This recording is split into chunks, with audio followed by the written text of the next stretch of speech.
ಸಂಸದೆ ಸುಮಲತಾಗೆ ಸಂಬಂಧಪಟ್ಟಂತಹ ಒಂದು ಬ್ರೇಕಿಂಗ್ ಅಪ್ಡೇಟ್ ಬರ್ತಾ ಇದೆ, ಬನ್ನಿ ನೋಡ್ಕೊಂಡು ಬರೋಣ.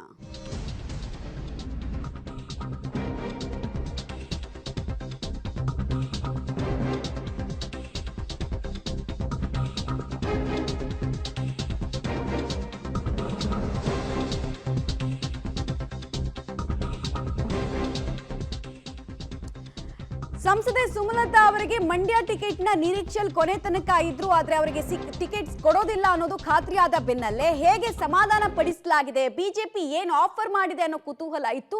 ಆ ಕುತೂಹಲಕ್ಕೆ ಸಂಬಂಧಪಟ್ಟಂತೆ ಒಂದಷ್ಟು ಉತ್ತರ ಕೂಡ ಸಿಗ್ತಾ ಇದೆ. ನಿಮ್ಮನ್ನ ರಾಜ್ಯಸಭೆಗೆ ಕಳಿಸ್ತೀವಿ ಅನ್ನುವಂತಹ ಒಂದು ಭರವಸೆಯನ್ನ ಸುಮಲತಾ ಅವರ ಮುಂದೆ ಇಡ್ಲಾಗಿದೆ, ಒಂದು ಆಫರ್ ಅನ್ನ ಕೊಡ್ಲಾಗಿದೆ. ಈ ಆಫರ್ ಅನ್ನ ಎಕ್ಸೆಪ್ಟ್ ಮಾಡ್ತಾರಾ ಸುಮಲತಾ ಅವರು ಅಥವಾ ರಿಜೆಕ್ಟ್ ಮಾಡಿ ಪಕ್ಷೇತರವಾಗಿ ಮತ್ತೆ ಬಂಡಾಯದ ಬಾವುಟವನ್ನ ಹಾರಿಸ್ತಾರ ಅನ್ನೋ ಕುತೂಹಲ ಅಂತೂ ಇದ್ದೇ ಇದೆ. ಆದ್ರೆ ಅವರನ್ನ ಅಕೊಮೊಡೇಟ್ ಮಾಡುವ ಕೆಲಸಕ್ಕೆ ಸಂಬಂಧಪಟ್ಟಂತೆ ನಿರೀಕ್ಷೆಯಂತೆ ಬಿಜೆಪಿ ಒಂದು ಆಫರ್ ಅನ್ನ ಕೊಟ್ಟಿರೋದ್ರ ಬಗ್ಗೆ ಕೂಡ ಮಾಹಿತಿ ಸಿಗ್ತಾ ಇದೆ.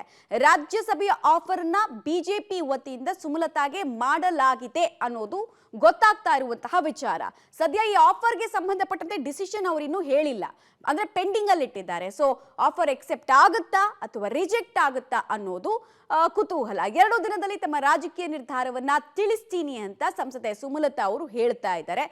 ಸ್ಪರ್ಧೆ ಮಾಡಿದ್ರೆ ಹೇಗೆ, ಮಾಡದೇ ಇದ್ರೆ ಹೇಗೆ, ಮುಂದಿನ ರಾಜಕೀಯ ಭವಿಷ್ಯಕ್ಕೆ ಸಂಬಂಧಪಟ್ಟಂತೆ ಯಾವ ನಿರ್ಧಾರ ಬೆಟರು ಅನ್ನೋದನ್ನ ಡಿಸೈಡ್ ಮಾಡ್ತಾರೆ.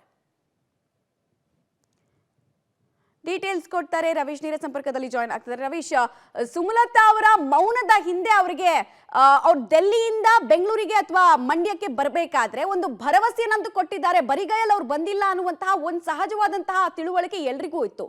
ಬಟ್ ಏನ್ ಆಫರ್ ಅನ್ನೋದು ಕುತೂಹಲ. ರಾಜ್ಯಸಭೆಯ ಆಫರ್ಗೆ ಸಂಬಂಧಪಟ್ಟಂತೆ ಅವ್ರ ಡಿಸಿಷನ್ ಏನಾಗಬಹುದು ಅನ್ನೋದಕ್ಕೆ ಸಂಬಂಧಪಟ್ಟಂತೆ ಏನ್ ಮಾಹಿತಿ ಕೊಡ್ತೀರಿ?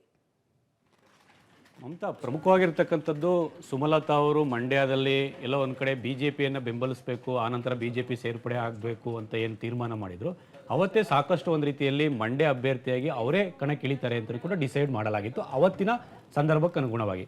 ಆದರೆ ಯಾವಾಗ ಈ ಒಂದು ಮೈತ್ರಿ ವಿಚಾರ ಬಂತು, ಅಲ್ಲಿಗೆ ಎಲ್ಲೋ ಒಂದು ಕಡೆ ಸುಮಲತಾ ಅವರಿಗೆ ಅವರ ಹಾದಿಗೆ ಬ್ರೇಕ್ ಆಗ್ಬೋದು ಅನ್ನೋ ಲೆಕ್ಕಾಚಾರಗಳು ಕೂಡ ಇತ್ತು. ಅದೇ ಸಂದರ್ಭದಲ್ಲಿ ಏನಾದರೂ ಪರ್ಯಾಯವಾಗಿ ಅವರು ಬೆಂಗಳೂರು ಉತ್ತರದ ಬಗ್ಗೆ ಯೋಚನೆ ಮಾಡಿದರೆ ಖಂಡಿತವಾಗಿ ಕೂಡ ಆ ಆಪ್ಷನನ್ನು ಬಿ ಜೆ ಪಿ ಹೈಕಮಾಂಡ್ ಕೊಡ್ತಾ ಇತ್ತೇನೋ. ಆದರೆ ಆ ಸಂದರ್ಭದಲ್ಲಿ ಸುಮಲತಾ ಅವರು ಯಾವುದೇ ಕಾರಣಕ್ಕೂ ಕೂಡ ಮಂಡ್ಯದಿಂದ ನಾನು ಬಿಲ್ಕುಲ್ ಹೊರಗಡೆ ಬರೋದಿಲ್ಲ ಅನ್ನೋ ತೀರ್ಮಾನವನ್ನು ಕೂಡ ಕೈಗೊಂಡ್ರು. ಹಾಗಾಗಿಯೇ ಇವತ್ತಿನ ಒಂದು ರಾಜಕೀಯ ಪರಿಸ್ಥಿತಿಗೆ ಅನುಗುಣವಾಗಿ ಸುಮಲತಾ ಅವರು ಹೈಕಮಾಂಡ್ ನಿರ್ಧಾರವನ್ನು ಒಪ್ಕೊಳ್ಬೇಕಾದ ಅನಿವಾರ್ಯತೆ ಇದೆ. ಒಂದು ವೇಳೆ ಹೈಕಮಾಂಡ್ ನಿರ್ಧಾರ ಒಪ್ಕೊಳ್ಳದೇ ಇದ್ದರೆ ಇಂಥ ಶಾರ್ಟ್ ಟೈಮಲ್ಲಿ ಎಲ್ಲೋ ಒಂದು ಕಡೆ ಸುಮಲತಾ ಅವರು ಮತ್ತೆ ಅಖಾಡಕ್ಕೆ ಇಳಿಯುವಂತಹ ಚಾನ್ಸಸ್ ಇದ್ದಂಥ ಸಂದರ್ಭದಲ್ಲಿ ಸಾಕಷ್ಟು ಸಮಸ್ಯೆಗಳು ಕೂಡ ಎದುರಾಗುತ್ತೆ. ಯಾಕೆಂದರೆ ಕಳೆದ ಬಾರಿ 2019 ಚುನಾವಣೆ ಸಂದರ್ಭದಲ್ಲಿ ಇದ್ದಂತಹ ಪರಿಸ್ಥಿತಿ ಸುಮಲತಾ ಅವರಿಗೆ ಈ ಸಂದರ್ಭದಲ್ಲಿ ಇಲ್ಲ ಅನ್ನೋದು ಕೂಡ ಸ್ಪಷ್ಟ. ಅಂದರೆ ಅಂಬರೀಷ್ ಅವರ ಕಾರಣ ಆಗಿರ್ಬೋದು ಮತ್ತು ಬೇರೆ ಬೇರೆ ರೀತಿಯ ರಾಜಕೀಯ ಕಾರಣಗಳಿಗೋಸ್ಕರವಾಗಿ. ಹಾಗಾಗಿ ಸುಮಲತಾ ಅವರು ಆ ಒಂದು ಹಾದಿಯನ್ನು ಕೂಡ ಲೆಕ್ಕ ಹಾಕ್ತಾರೆ. ಅಂದರೆ ಅಷ್ಟು ಈಸಿನಾ ಅಥವಾ ಟಫ್ ಅನ್ನೋದ್ರ ಬಗ್ಗೆ ಕೂಡ ಅವರು ಲೆಕ್ಕಾಚಾರಗಳನ್ನು ಹಾಕ್ಕೊಂಡೇ ನಿರ್ಧಾರ ಮಾಡ್ತಾರೆ.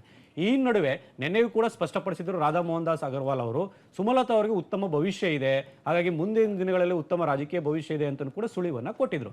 ಹಾಗಾಗಿ ಹೈಕಮಾಂಡ್ ಕೂಡ ಸುಮಲತಾ ಅವರನ್ನು ಮನವೊಲಿಸುವಂತಹ ಸಂದರ್ಭದಲ್ಲಿ ರಾಜ್ಯಸಭೆ ಮತ್ತು ಬೇರೆ ಬೇರೆ ರೀತಿಯ ಮುಂದಿನ ದಿನಗಳಲ್ಲಿ ಪಕ್ಷದ ಜವಾಬ್ದಾರಿಗಳನ್ನು ಕೂಡ ನೀಡೋದಾಗಿ ಒಂದು ಆಫರ್ ಅನ್ನು ಕೂಡ ಕೊಟ್ಟಿದೆ.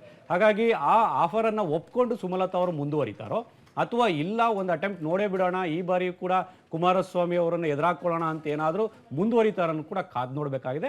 ಆದರೆ ಒಂದಂತೂ ಸ್ಪಷ್ಟ, ಕಳೆದ ಬಾರಿ ಇದ್ದಂಥ ಪರಿಸ್ಥಿತಿ ಸುಮಲತಾ ಅವರಿಗೆ ಈ ಬಾರಿ ಇಲ್ಲ ಅನ್ನೋದು ಕೂಡ ಸ್ವತಃ ಅವ್ರಿಗೂ ಕೂಡ ಅರಿವಿದೆ. ಇದೆಲ್ಲವನ್ನು ಕೂಡ ಮನಗಂಡೇ ಅವರು ಒಂದು ರೀತಿಯಲ್ಲಿ ರಾಜಕೀಯ ಹಾದಿಯನ್ನು ಒಂದು ಸ್ಪಷ್ಟಪಡಿಸ್ತಾರೆ ಅಂತ ಕೂಡ ಹೇಳಲಾಗ್ತಾ ಇದೆ. ಹಾಗಾಗಿ 2 ದಿನದಲ್ಲಿ ಎಲ್ಲವೂ ಕೂಡ ಸ್ಪಷ್ಟವಾಗುತ್ತೆ. ಮಮತಾ, ರೈಟ್, ಧನ್ಯವಾದ ರವೀಶ್ ತಮ್ಮೆಲ್ಲ ಮಾಹಿತಿಗಾಗಿ.